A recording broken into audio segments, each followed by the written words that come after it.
ওয়ালাইকুম এভরিওয়ান, সবাই কেমন আছেন? আজকে আলুর চপ ভাজি করব। এখানে কিছু আলুর চপ আমি বানিয়ে রেখেছি। একটু বেসন গুলিয়ে নিয়েছি, এর ভিতর দিয়ে দিয়েছি কিছু পাঁচফোড়ন, মই মশলা আর বেসন। কড়াইতে তেল দিয়ে দিয়েছি, তেল গরম হয়ে গিয়েছে। আমি আলুর চপগুলো ভেজে নিব।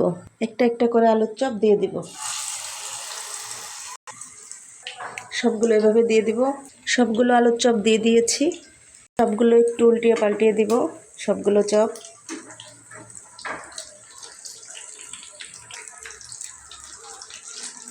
সবগুলো চপ উল্টিয়ে দিলাম। ব্রাউন কালার হয়ে গেলে নামিয়ে নেব। চপগুলো ভাজা হয়ে গেছে, তুলে নেব। সবগুলো আলুর চপ আমি তুলে নিয়েছি। কেমন হয়েছে বন্ধুরা? অবশ্যই কমেন্ট করে জানাবেন। ভালো থাকবেন সবাই। আসসালামু আলাইকুম।